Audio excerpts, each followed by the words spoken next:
His life in law enforcement included being right in the middle of cases that drew national attention. That includes a trio of high-profile murders in Bardstown. WDRB Scott Reynolds sat down with the retiring Rick McCubbin to get his perspective on the unsolved cases and modern-day policing. Scott? Well, he's never been one to mince words, and after nearly 40 years as a first responder, he had plenty to say.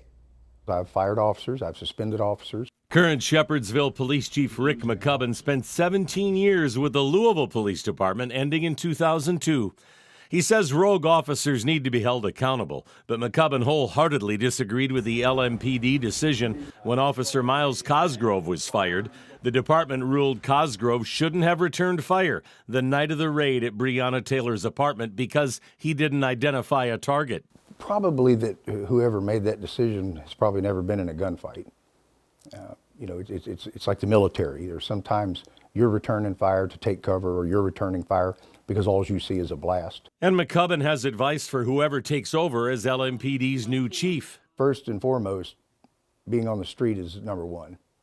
And I would saturate patrol because that's where it starts, that's where it stops. McCubbin said LMPD's divisions need to be split up because it takes too long to get to emergencies.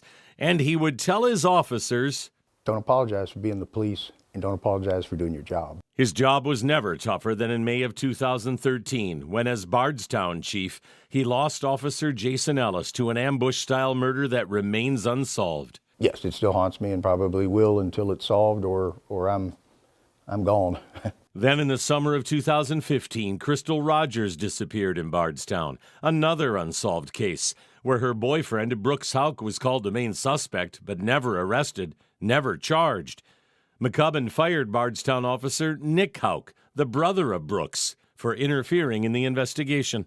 It could be one simple piece of evidence that would lock it down, and that's just not there yet. In 2016, Crystal Rogers' father, Tommy Ballard, gunned down while embarking on a morning hunting trip, another unsolved homicide. In my gut, I think it's three separate horrible events. Now, that's just my gut.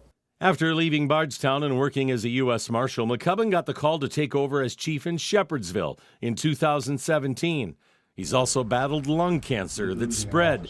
He urges others with lingering symptoms to go to the doctor. We all get that Ohio Valley crud, and again, what I thought was just another chest cold turned into be about 4 years of hell.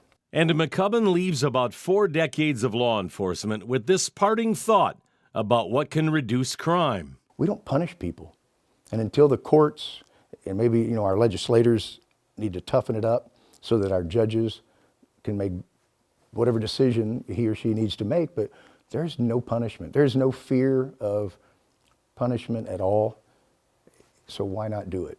And that's wrong. Known as a chief that liked to get out on the streets, he knows he will miss it. I've enjoyed every minute of my career. I don't have one regret. McCubbin says he's doing well recovering from cancer, but still has more than a year of chemo treatments remaining. And he has a son and son-in-law who are police officers. Scott Reynolds, WDRB News.